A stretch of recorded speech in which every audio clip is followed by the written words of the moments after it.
E aí pessoal, tudo bem? O professor Giovanni aqui e hoje então dando sequência ao sistema imunológico.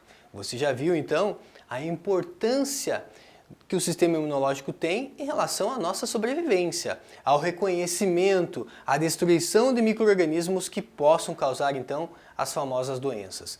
E é importante, já que a gente está falando de sistema imunológico, algo bem atual, a gente diferenciar o que é uma pandemia, o que é uma epidemia, uma endemia e o que é um surto.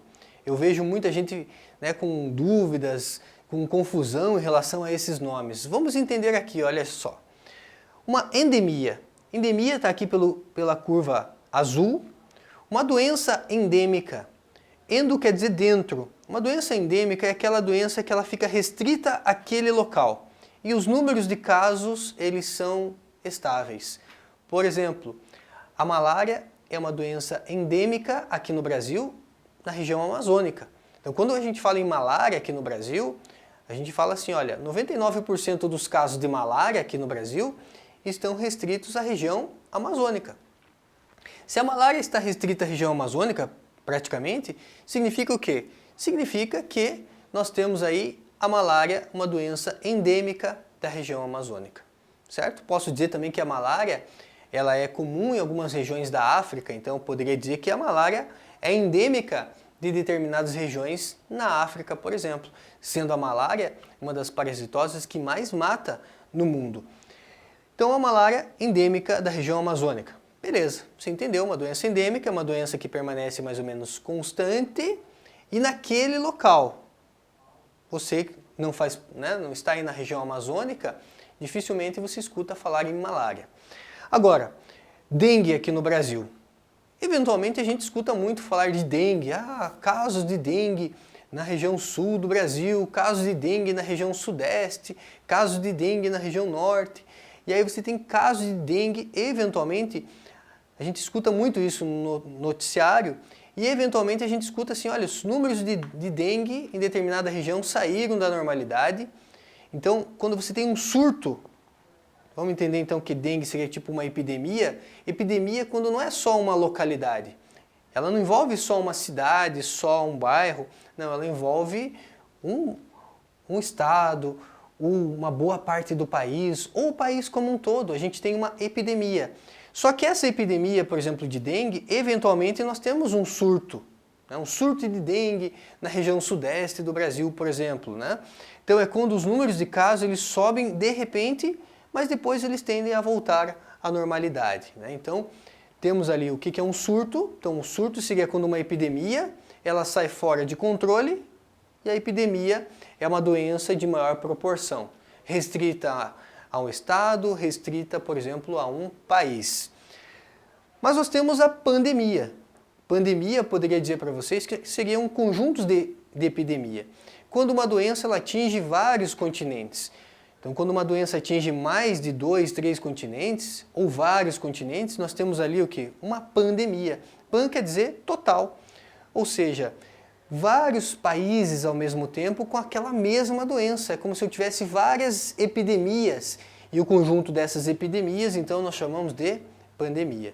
Eu acho que fica fácil assim, Então, pandemia é um conjunto de epidemias, a gente define aí como pandemia. Bacana? E vamos lá então falar de imunização. Quando a gente fala de imunização, essa imunização ela pode ser passiva ou ela pode ser ativa. Pense assim, ela vai ser passiva quando eu já recebo os anticorpos prontos. E ela vai ser ativa quando eu produzo os anticorpos. Então olha só, um exemplo de imunização passiva, aqui você tem, um exemplo de uma imunização passiva do tipo natural. Neste caso, os anticorpos maternos passam pela placenta e pelo leite materno. Então imagine um adulto que já é imune e ele passa para o seu filho, no caso essa mãe passa para o seu filho através da placenta. Esses anticorpos são moléculas pequenas o suficiente para passar pela placenta. Então essa criança acaba sendo imunizada. E veja que ela já recebe os anticorpos naturalmente. Então se ela recebe os anticorpos, é passiva. Se ela recebe de maneira natural, seja pelo leite materno, seja pela placenta, então a gente diz que ela é natural. Um outro exemplo, né? Então aqui você acaba tendo ali a criança imune temporariamente, né? Então lembre-se que os anticorpos eu tenho uma resposta, ação curativa, uma resposta rápida, mas não é uma resposta duradoura. Então por isso criança imune temporariamente. No segundo momento aqui você tem, olha só, um adulto imune, e aí a partir desse adulto imune foi retirado aqui, né, um pouco desse sangue, você tem aqui os anticorpos, e esses anticorpos aplicados em uma outra pessoa. Então separe-se do sangue o soro contendo anticorpos. Então o que é um soro? O soro é uma imunização do tipo passiva, porque ele já contém os anticorpos prontos. Toda vez que eu recebo os anticorpos prontos, é passivo. E é artificial por quê? Porque esse soro, né, é uma imunização do tipo artificial, não foi adquirido naturalmente, né? Precisou alguém aplicar esse soro, alguma coisa nesse sentido, então não é algo adquirido naturalmente. Então anota lá por gentileza, o soro é uma imunização passiva, por quê? Porque eu já recebo os anticorpos prontos, do tipo artificial. Então temos aqui um adulto imune temporariamente, lembrando que o soro tem uma ação curativa e que não é duradoura, né? Temos ainda uma imunização agora ativa, natural. Imunização ativa quer dizer que é quando o meu corpo produz os anticorpos. Eu não recebo anticorpos prontos. O meu corpo produz os anticorpos, então por isso ela é ativa. Natural quer dizer que eu recebo naturalmente. Então olha só, aqui você tem um antígeno, um contágio na infância, isso aconteceu com todos nós aí, né? Durante a infância a gente teve contato com muitos patógenos, muitos antígenos. Os linfócitos B, que você já sabe, né? Linfócito B se diferenciam em plasmócitos que produzem anticorpos e produzem lá as células de memória. E aí você tem um adulto imunizado. Uma vez que essa criança então entrou em contato com um determinado patógeno, fez ali, né, um retrato falado, produz células de memória, para quando entrar em contato novamente com esse patógeno, esse adulto, então garante que ele está imunizado. E nós temos uma imunização ativa do tipo artificial, isso é a vacina. Então, imunização ativa artificial, vacina. O que a vacina contém? O agente infeccioso morto ou atenuado. Eu posso chamar de antígeno. Aplicou a vacina na infância, então você tem ali o estímulo de produção de anticorpos, e aí você vai ter o quê? Um adulto imunizado. Então veja que é importante saber a diferença entre soro, uma imunização passiva, artificial, vacina, uma imunização ativa, artificial. E aí nós temos aquelas curvas que eu vou dar uma revisada com vocês aqui, ó. Quantidade de anticorpos, quando você tem uma primeira exposição ao antígeno, seja porque você entrou em contato com o antígeno de verdade, ou porque você tomou uma vacina, o que acontece?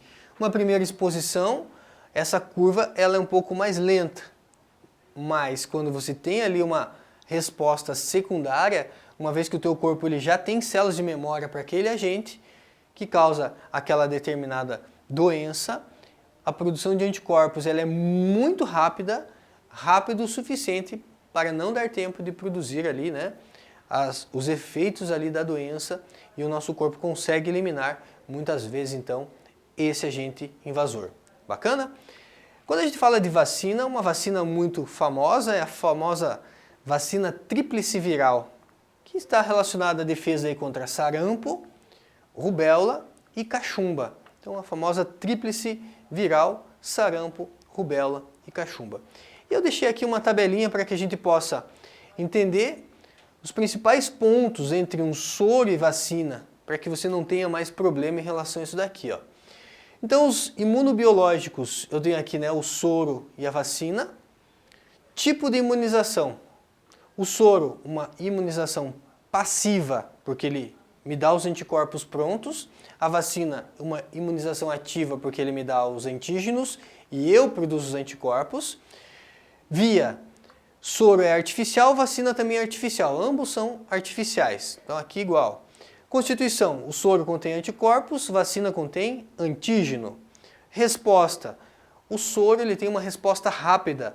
A gente diz que o soro tem uma ação curativa, então picada de cobra, picada de de algum inseto, por exemplo, uma aranha, você tem ali o uso de um soro, porque você precisa de uma resposta rápida, uma resposta imediata.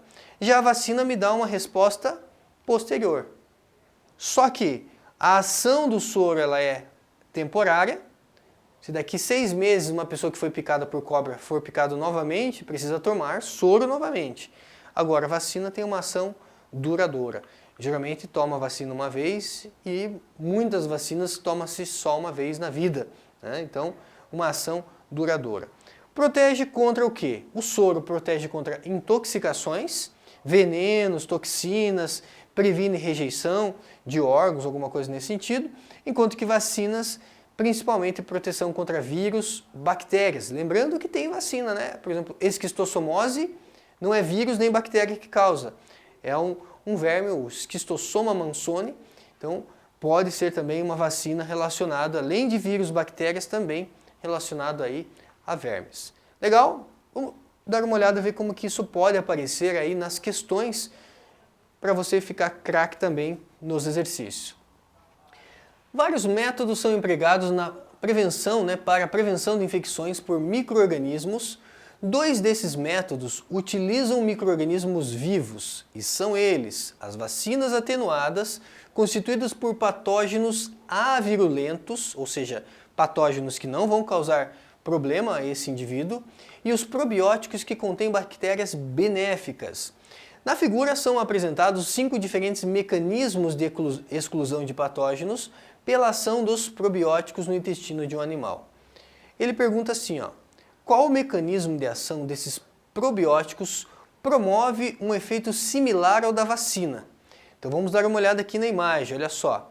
Número 1 ali na sua imagem, ele diz assim, competição por nutrientes. Então você tem ali no número 1, competição por nutrientes. Número 2, produção de substâncias antimicrobianas. Então aqui, acompanha ali, produção de substâncias antimicrobianas. Você tem aqui, número 4, cadê o número 3? Está aqui, disputa por sítio de adesão. Então temos ali uma disputa por um sítio de adesão. Número 4, estímulo à produção de imunoglobulinas. E o número 5, manutenção da integridade epitelial. Ele quer saber, desses mecanismos, qual promove efeito similar ao da vacina? Dá uma olhada ali no número 4, eu vou passar minha caneta marca-texto ali para vocês, estímulo à produção de imunoglobulinas. Imunoglobulinas são anticorpos. Então a vacina você recebe o antígeno que vai estimular a produção de anticorpos. Então a alternativa correta, número 4, está de acordo com uma ação similar à da vacina. Bacana? Tá aí, um exercício de um nível médio para a gente ter ideia se o nosso treinamento valeu a pena. Até a próxima, gente. Tudo de bom para vocês.